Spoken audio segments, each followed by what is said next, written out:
जय हिंद साथियों, welcome back to my YouTube channel bright future science, जिसमें मैं रविंद्र सिंह आपका स्वागत करता हूं।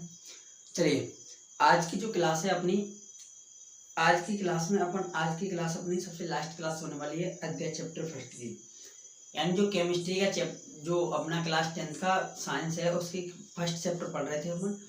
उसमें कुछ थोड़े बहुत क्वेश्चन रह गए थे जो मैं पिछले क्लास में आपको बता तो दिया था कि आज की क्लास में कंप्लीट हो जाएगा, लेकिन उस दिन कुछ टेक्निकल इश्यू की वजह से कंप्लीट नहीं हो पाई थी क्लास। तो आज की क्लास में अपन इसको थोड़े बहुत 2-3 क्वेश्चन रह गए हैं, 3-4 क्वेश्चन है, 4 उनको अपन आज की क्लास में कवर करेंगे। ठीक है, तो आज की क्लास को बिना देरी के हुए स्टार्ट करते हैं। यदि आपने चैनल को सब्सक्राइब नहीं किया तो प्लीज़ आपसे हाथ जोड़ के रिक्वेस्ट है, चैनल को सब्सक्राइब कर लीजिए और वीडियो को कर दीजिए लाइक और अपने फ्रेंड्सों के साथ शेयर कर दीजिए। ठीक है, चलिए आज की क्लास का सबसे पहला क्वेश्चन है विकृत गंध्यता किसे कहते हैं। संक्षारण के बारे में अपन इससे पिछली क्लास में पढ़ चुके हैं, आज की क्लास में पढ़ेंगे विकृत गंध्यता किसे कहते हैं। तो देखिए, विकृत गंध्यता क्या होती है।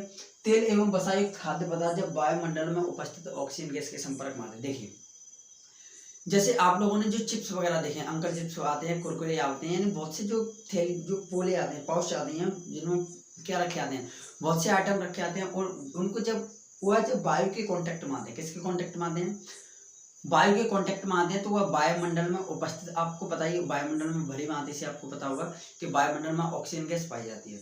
तो यह जो खाद्य पदार्थ होते हैं ना, ये वायुमंडल में उपस्थित ऑक्सीजन गैस के संपर्क में जैसे ही आ जाते हैं तो ये उपचयित हो जाते हैं। क्या हो जाते हैं? उपचयित होकर संचारित हो जाते हैं। जैसे उपचयित हो जाते हैं, क्या हो जाते हैं? उपचयित। अब उपचयित का मतलब होता है ऑक्सीजन का जुड़ना,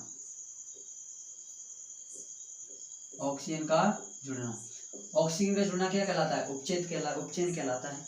ठीक है, यानी यह क्या होते हैं? तेल एवं वसायुक्त खाद्य पदार्थ जब वायु में उपस्थित ऑक्सीजन गैस के संपर्क में आते हैं तब वह उपचयित होकर विकृत गंधित हो जाते हैं। उपचयित होकर कैसे हो जाते हैं? विकृत गंधित हो जाते हैं। अब जैसे ही यह विकृत गंधित होते हैं तो उनका जो क्या होता है, जिससे उनका जो स्वाद होता है वो नष्ट हो जाता है और उनमें क्या आने लगती है? गंध आने लगती है। यानी उनका जो टेस्ट होता है वो क्या हो जाता है? खत्म, समाप्त हो जाता है और उनके अंदर थोड़ी सी स्मेल भी आने लगती है। इसी प्रोसेस को अपन विकृत गंध्यता कहते हैं। ठीक है, इतनी बात समझ में आ गई होगी। अब अगला क्वेश्चन है, तेल एवं वसायुक्त खाद्य पदार्थों को नाइट्रोजन गैस से प्रभावित क्यों किया जाता है। देखिए, आपने पाउच वगैरह देखी, जैसे अंकल चिप्स आती है तो उसमें चिप्स आते हैं, एक आलू के बराबर भी नहीं आते हैं और उसमें गैस काफी बनी रहती है। तो उसका कारण क्या है? उस जो गैस भरी है उसके अंदर, तो उसका रीजन क्या है? कोई ना कोई रीजन होगा, तो उसी के बारे में पढ़ना है अपन को। देखिए, तो सेम जो संचरण वाला है वही इसमें लिखना है। वसा एवं तेल युक्त खाद्य पदार्थ जब वायु के संपर्क में आते हैं तो उपचयित होकर क्या हो जाते हैं? विकृत गंधित हो जाते हैं। यहाँ तक तो ऊपर वाला ये, और उनका स्वाद नष्ट हो जाता है और उनमें गंध आने लगती है। यानी स्टार्टिंग की दूसरी वाली लाइन तो आपको कहाँ तक लिखनी है? उपचयित होकर विकृत और उनमें क्या आने लगती है? गंध। यहाँ तक तो आपको कौन सा लिखना है? जो ऊपर विकृत गंधिता वाला वही लिखना है। नीचे लिखना है, अतः खाद्य पदार्थों को विकृत गंधित होने या विकृत गंधित या खराब होने से बचाने के लिए क्या किया जाता है? नाइट्रोजन गैस से प्रभावित किया जाता है। याद रखोगे, यानी विकृत गंधिता की परिभाषा लिखनी है, लास्ट में लिखना है, अतः खाद्य पदार्थों को विकृत गंधिता या खराब होने से बचाने के लिए नाइट्रोजन गैस से प्रभावित किया जाता है। यानी जो चिप्स वगैरह की जो पाउच आते हैं उनमें नाइट्रोजन गैस भरी जाती है। अगला क्वेश्चन है अपना आज की क्लास का कि लोहे की वस्तुओं को हम पेंट क्यों करते हैं। देखिए, जो लोहे की वस्तुएं आप लोगों ने आपके घरों में बहुत सी प्रकार के जो प्रोडक्ट हैं जो लोहे की बनाई जाती है, जैसे आपके घरों में लोहे के गेट लगे होंगे। अब उन लोहे के गेटों पर आपने देखा होगा घर वाले क्या कर देते हैं? पेंट कर देते हैं। तो उसका रीजन क्या है? उसका देखिए, उसी को समझना अपन को। लोहे की वस्तुओं को संक्षारण से बचाने के लिए हम पेंट करते हैं। लोहे की वस्तुओं को संक्षारण से बचाने के लिए अपन क्या करते हैं? पेंट।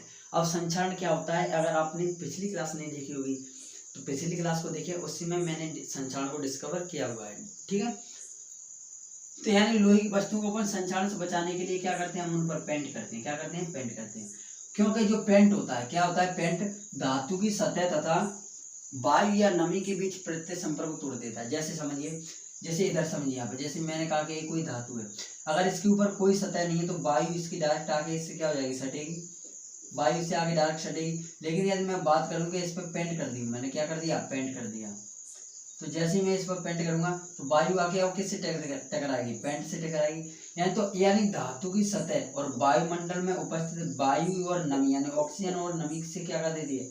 इसके प्रत्यक्ष संपर्क को तोड़ देती है। यानी धातु की सतह से जो वायु के संपर्क क्या कर देता है, पेंट तोड़ देता है, यानी इन दोनों के जो संपर्क होता है इन दोनों के बीच में उसको समाप्त कर देता है, जिससे क्या होता है, तोड़ देता है या समाप्त कर देता है, और धातु संचारित नहीं होती है, यानी धातु धीरे धीरे जो गलने लगती है वो गलती नहीं है, यानी संचारित नहीं होती है।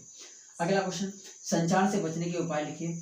तो संचार से किस प्रकार से बचाया जा सकता है, तो नंबर 1 पे लोहे की वस्तुओं को पेंट करके संचार से बचाया जा सकता है, यानी लोहे की वस्तुओं पर अपन पेंट कर दें, क्या करते हैं, पेंट करके किसी संचार से बचाया जा सकता है। अभी समझा है लोहे की वस्तुओं पर पेंट क्यों करते हैं, यही प्रोसेस है, इसमें समझ लेना, ठीक है। अगला पॉइंट कह रहा है कि लोहे की वस्तुओं पर ग्रीस या तेल लगाकर क्या संचार से बचाया जा सकता है। लोहे की वस्तुओं पर क्या लगा दिया जाए, ग्रीस या तेल। देखिए आप लोगों ने देखा भी होगा अपने घरों में, जैसे जो गेहूं को काटने वाली जो कटर आती है उसको अपन थ्रेशर बोलते हैं, उसके ऊपर अपन क्या करते हैं, जब अपन उसको इस तरह रखते हैं तो बरसात के दिनों में उस पर जंग ना लगे, इसलिए उस पर क्या लगा देते हैं, ग्रीस लगा देते हैं, या कोई तेल ऑयल वगैरह उस पर लगा देते हैं, जिसके कारण उसे संचार से बचाया जा सकता है। अगला, लोहे की वस्तुओं पर जिंक की परत चढ़ाकर, लोहे की जो वस्तु होती है उन पर या जिंक की क्या चढ़ा दी परत, अर्थात गैल्वेनीकरण द्वारा। देखिए किसी लोहे की वस्तुओं पर जिंक की परत चढ़ाना प्रोसेस का नाम होता है गैल्वेनीकरण। क्या होता है, गैल्वेनीकरण। तो मैंने यहाँ पर डायरेक्ट सीधे लिखा हुआ है कि लोहे की वस्तुओं पर जिंक की परत चढ़ाकर अर्थात गैल्वेनीकरण के द्वारा संचार से बचाया जा सकता है। सारे क्वेश्चन आपको मैंने समझा दिए हैं। अब आपको क्या करना है, आपको इन क्वेश्चनों को आपने नोट कर लिया तो ठीक है, नहीं नोट किया है तो आप इसका स्क्रीनशॉट लीजिए। स्क्रीनशॉट लेने के लिए आप वीडियो को रोक के यानी पॉज करके इसका स्क्रीनशॉट ले सकते हो, ठीक है। तो आज की क्लास में अपन ने अध्याय 1 को कंप्लीट कर लिया है। इससे आगे, इससे ज़्यादा मैंने जो पिछली क्लासेसों में पढ़ाया है, इससे आगे आपको कोई भी क्वेश्चन नहीं पढ़ना है, आपको केवल इन्हीं क्वेश्चनों में से आपके बोर्ड एग्जाम क्या हो जाएगा, कवर हो जाएगा। अब नेक्स्ट क्लास में अपन इसके ऑब्जेक्टिव क्वेश्चन टाइप यानी जो ऑब्जेक्टिव क्वेश्चन है उनको अपन डिस्कवर करेंगे, यानी ऑब्जेक्टिव क्वेश्चंस को अपन देखेंगे कि ऑब्जेक्टिव क्वेश्चन कौन कौन से बन जाते हैं, ओटी टाइप जो क्वेश्चन है उनके बारे में डिस्कवरी करेंगे, ठीक है, उनको पढ़ेंगे अगली क्लास में। तो आज के लिए इतना ही, मिलते हैं नेक्स्ट क्लास में, तब तक के लिए टेक केयर बाय। और आपसे हाथ जोड़ के निवेदन है, कितनी बार निवेदन करूँ, रिक्वेस्ट मान लो मेरी कि इस यूट्यूब चैनल को कीजिए सब्सक्राइब, वीडियो को कीजिए लाइक और अपने फ्रेंडों के साथ ज़्यादा से ज़्यादा शेयर कीजिए, ताकि वो भी अपनी क्लास 10th की तैयारी को क्या कर सकें, कंटिन्यू कर सकें। तो तब तक के लिए टेक केयर बाय, मिलते हैं नेक्स्ट क्लास में किसी नई टॉपिक के साथ। एक स्क्रीनशॉट ले लीजिएगा, ठीक है, मैं स्टार्ट हो रहा हूँ, स्क्रीनशॉट लीजिए इसका।